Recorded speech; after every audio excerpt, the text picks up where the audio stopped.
श्री राम, जय श्री राम। और हम लोग तो मिथिला वाले हैं, तो सिया के बिना फिर राम तो अधूरे हो जाएंगे ना। तो बोलिए जय सिया राम, जय जय सिया राम।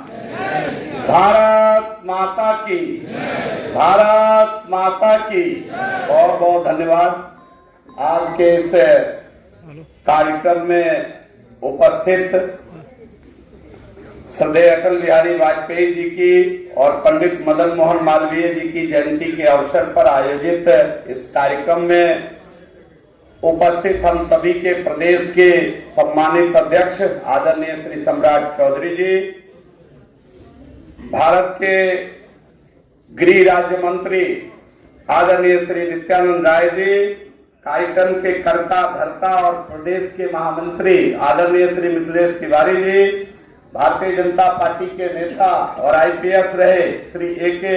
ठाकुर जी, भाई श्री सत्येंद्र राय जी, श्रीमती मीना झा जी महामंत्री महिला मोर्चा, श्रीमती रीता शर्मा जी उपाध्यक्ष, श्री धर्मेंद्र तिवारी जी जिला अध्यक्ष अरवल, डॉक्टर मनोज जी प्रवक्ता भारतीय जनता पार्टी, श्री विंध्याचल पाठक जी जो अभी इस कार्यक्रम का संचालन कर रहे हैं, मुझसे पूर्व के वक्ता भाई संजीव मिश्रा जी और मंच पर आसीन सभी नेतागण, सभागार में उपस्थित स्वजन प्रियजन भगिनीगण, छायाकार एवं पत्रकार बंधुगण, आज के इस अवसर पर आप सभी का हम हार्दिक अभिनंदन करते हैं, वंदन करते हैं। हमारे नेता भी उपस्थित हैं मंच पर, हम सभी लोग उनको ज्यादा सुनना पसंद करेंगे, लेकिन जिस महापुरुष की आज जयंती मनाई जा रही है, अटल बिहारी वाजपेयी के जीवन से बहुत कुछ सीखने का रहा है। और हम तो भारतीय जनता पार्टी के कार्यकर्ता रहे पद पद पर हर समय, इसमें से मैं देख रहा हूं सभागार के अंदर बैठे हुए बहुत कार्यकर्ता ऐसे हैं, मंच पर आसीन तो कार्यकर्ताओं की एक लंबी लिस्ट है जिन्होंने आदरणीय श्रद्धेय अटल बिहारी वाजपेयी जी के सानिध्य में उनको काम करने का अवसर मिला है। आप सभी धन्य हैं। मैं आप सभी को प्रणाम निवेदित करता हूं कि आपने साक्षात ईश्वर का दर्शन किया है। अटल जी के रूप में आप उनके साथ काम करने का आपको अवसर मिला।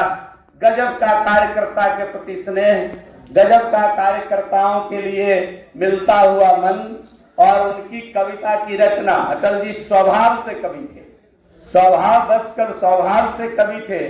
इस नाते उनकी कविताओं का भाव अगर आप पढ़े तो हम तो कई बार कहते हैं कि डेडिकेशन का वैसा कविता नहीं हो सकता है। दुनिया में डेडिकेशन का कोई वैसा उदाहरण नहीं हो सकता है कि देश के लिए मिलना, देश के लिए खपना, देश के लिए जान देना, देश को आगे बढ़ाना और देश ही सब कुछ है। इस भाव के साथ राष्ट्र को आगे बढ़ाने की चेतना अपनी कविता के माध्यम से समय समय पर जगाना और कविता में ये लिखना कि निज हाथों से आग लगाकर, निज हाथों से आग लगाकर चलना होगा, कदम मिलाकर चलना होगा। इस प्रकार का भाव कि निज हाथों से आग लगाना, इस प्रकार का भाव अगर जरूरत पड़े राष्ट्र के लिए समर्पित हो जाइए, अपने आप को राष्ट्र के काम में झोंक दीजिए। इस प्रकार का संदेश कविता के माध्यम से और डेडिकेशन अगर कहिए तो उन्होंने लिखा कि काल के कपाल पर लिखता मिटाता हूँ, गीत नया गाता हूँ। इस प्रकार का डेडिकेशन नहीं हो सकता है। और प्रयोग भारत की राजनीति में सफल प्रयोग हमने कई बार प्रयास किया। भारत की राजनीति को गठबंधन की राजनीति का सफल प्रयोग देने वाले वैज्ञानिक के रूप में भी अटल बिहारी वाजपेयी को जाना जाएगा, जिन्होंने पहली बार कई दलों का गठबंधन बना करके और एक अस्थायी सरकार देने का काम किया।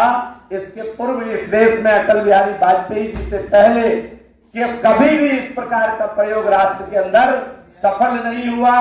कुछ लोग आज भी हैं इस प्रकार के प्रयोग को सफल करने की कोशिश कर रहे हैं और उनको मालूम ही नहीं है उनका जनाधार क्या है, उनको मालूम ही नहीं है कि उनकी मानसिक स्थिति क्या है, उनको पता ही नहीं है कि मंच पर जाकर महिलाओं का अभिवादन किस प्रकार करना है, उनको मालूम ही नहीं है कि सदन के अंदर क्या बोलना है, उनको मालूम ही नहीं है कि उच्च सदन में जाकर क्या बोलना है। और वो भी सपना देख रहे हैं देश के अंदर, देश का प्रधानमंत्री बनने का। भारत की महान जनता इस समय देख रही है कि अटल बिहारी वाजपेयी का उत्तराधिकारी यशस्वी प्रधानमंत्री के रूप में देश का सर्वप्रिय, मनप्रिय, जनप्रिय, अति प्रिय, लोकप्रिय नेता और दुनिया का सबसे लोकप्रिय नेता नरेंद्र भाई मोदी लगातार 10 वर्षों से अटल जी के सपनों को आगे बढ़ाते हुए इस देश में देश के अंतिम व्यक्ति के लिए काम कर रहा है। और हम समझते हैं कि आज जो अटल जी का सपना था, पंडित दीनदयाल जी का सपना था, या यूं मैं कहूं कि पंडित मदन मोहन मालवीय जी का भी सपना था। उन्होंने कहा तमसो मां ज्योतिर्गमय, प्रकाश तो तभी अंधकार से प्रकाश में जाना ही शिक्षा है, और प्रकाश पुंज प्राप्त करना ही सही शिक्षा है। और एक ऐसी शिक्षा जो संस्कार से पोषित शिक्षा हो, महामना ने इस उद्देश्य को लेकर बनारस हिंदू विश्वविद्यालय की स्थापना की थी कि कैसी शिक्षा, वह शिक्षा जो केवल अक्षर का ज्ञान नहीं कराता हो, वह शिक्षा जो भारत की संस्कृति से जुड़ा हुआ हो, वह शिक्षा जो संस्कार पोषित हो। और इस प्रकार की शिक्षा को लेकर के महामना ने जिस प्रकार का काम या इस देश में किया, वह अमिट हस्ताक्षर के रूप में वर्षों वर्ष तक, अगर मैं यूं कहूं कि जब तक सूरज चांद रहेगा तब तक ये स्थापित रहेगा। इस भाव के साथ उन्होंने जो शिक्षा और संस्कार की अलग जगाई, वह देश नहीं दुनिया में आज अद्वितीय स्थान धारण कर चुका है।